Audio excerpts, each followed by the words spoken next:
Hello and welcome to Pro Trader Strategies Market Commentary for Monday, October the 17th. My name's Eric Wilkinson. Some of you may recognize me as the Wolfman from CNBC, Fox Business, or even the Wall Street Journal, where I've commented on everything from economic to geopolitical and market analysis. Please keep in mind that everything that we talk about in these market commentaries is not a solicitation to buy or sell any of these securities or strategies. At the end of the day, we're here to teach you some different strategies that you can implement into your own portfolios, but please do that in your own way. The reason why I can't give you a recommendation on a particular stock or strategy is because I don't know your risk parameters. I don't know what's in your portfolios, and therefore what I'm doing could be counterintuitive to what you are already doing. Having that out of the way, let's get this on. We've got a couple of economic data points coming out today. Across the pond, we got final CPI, which is Consumer Price Index, came in right in line with expectations at 0.4%. And then we got core CPI, came in at 0.8%, was expected to be 0.8%. Wow. In the United States here, we got Empire Manufacturing Index came in at negative 6.8%, was expected to be an increase of 1.1%. So these economic data points here in the United States are not really reflective of what we've been seeing. We started to see some decent numbers start to come out of the United States, but now we're starting to, these are a little bit counter to those in the form of industrial production came in at 0.1%, was expected to be 0.3%, so worse than expected there. Capacity utilization came in just slightly lower than expected at 75.4%. It was expected to be 75.5%, and then the revisions on both of those numbers were down from the previous numbers, so they revised them down, making them even look a little bit worse. Then here in the United States, later on in the day, we have Fisher speaking. He's always good for some good fodder, and could be some market moving events coming out of that speech. And then we also have Mario Draghi speaking as well a little bit later on today. On to the overall markets, we got crude oil down about 60 some odd cents right now. It's also below that psychological area of $50 a barrel. So the overall market back below this value area and pushing lower. I would like to see it come off a little bit more. I think that we're going to start seeing some of this excess oil that wasn't counted in the inventories come back online. So that will be something to look for later on this week. Then on to gold futures, pushing a little bit higher as the overall equities and those commodities were of the oil were coming off a little bit. The gold futures reacting to the upside, up only 70 cents, so nothing to really write home about. But the fact of the matter is, it's still really stuck in this little trending area below the 200-day moving average, which will act as resistance. Also, because the 9-day is below the 50-day, that is showing that the bears are a bit in control as well. Then on to the bonds. Bonds up 22 points, close to the highs of the day, but really eyeballing this 50 Fibonacci level. That's going to be a resistance area. I thought it was going to want to hang out around in here going into the FOMC meeting, and it's a little bit below, but it might try and get back to there this week for sure. Then on to the Dow Jones Industrial Average, basically across the board. The commodities are just slightly in negative territory. Pretty quiet day for the most part, but as you can see, the Dow Jones Industrial Average down 35 points.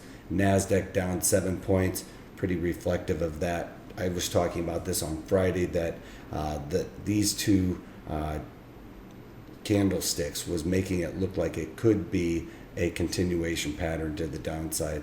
We haven't seen that much of a reaction today, but stuck right there at the point of control for the amount of volume that's been traded. This is where the most volume has been traded in the last year or so. Very comfortable at those levels for sure. Then on to the E-mini S&Ps, down just a couple of points, a few points, 3 points right now. Again, same type of candlestick setup, which usually looks like it's a continuation pattern to the downside.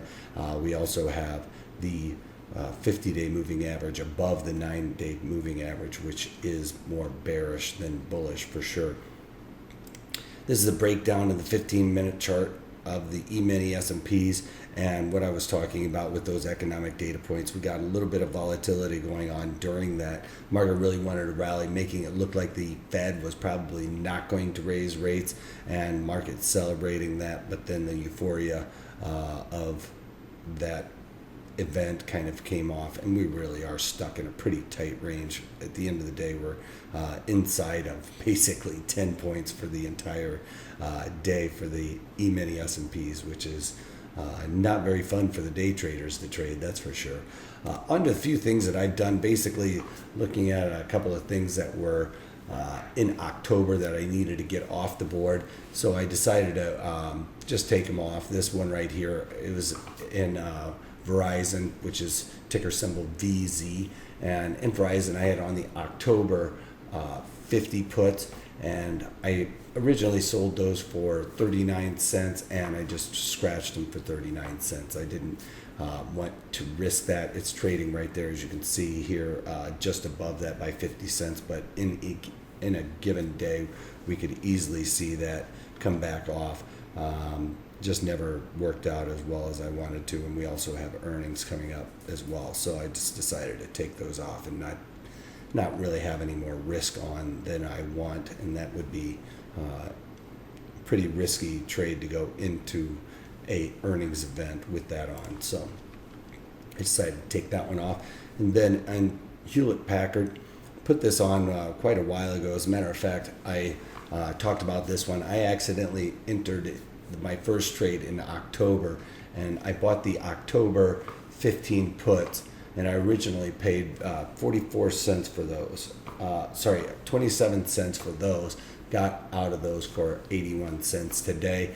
And then on the November side, after I realized my mistake there and wanted to be in November originally, decided to add a little bit more to that trade and went into the November and bought those 15 puts for 44 cents and sold them out for 98 cents today. So nice win on both of those. Usually what I look for is to double my credit, or double the debit paid to get a credit for, which would be right around that 44 cents to the 98 cents, if you will. But because I had on that November trade, I let the October's run a little bit longer than I normally would and covered those both for today.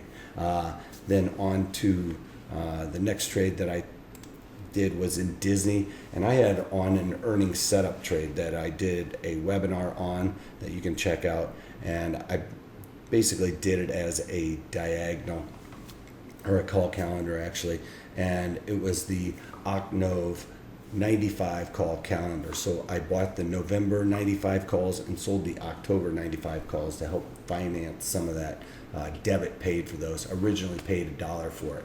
So today I took those October that were getting ready to expire and were pretty much worthless, rolled that October out to the November weeklies that expire on the 18th, and collected a little bit more credit for those. Actually, those November expire on the 11th, and rolled those out to collect a little bit more credit and collected another 51 cents. So now I have on those longer duration November ones that I'll probably ride through the number on for 50 cents. So that's just lowering my basis on those. I would have liked to have gotten those on for free, but as you can see, Disney has done nothing but kind of sell off during that time. So didn't work out quite as well as I would like to, but we still have the earnings event coming up, and I still have on my poor man's covered call that I did a webinar on and added a trade to that, where I'm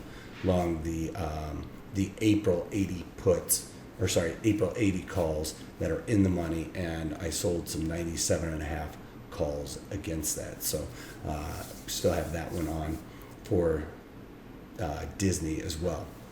That's all I got for you guys today. Friday's webinar is going to be on the a long strangle, which I don't usually normally implement, but I'm going to go over the rules that I would go by for something like that if we're non-directional, or we don't really have a directional assumption, but we think that something big is going to happen. This would be a good trade for that, especially for those of you that really like to do debits this will be a really good trade for something like that, because at the end of the day, picking market direction very difficult. So this could ease some of that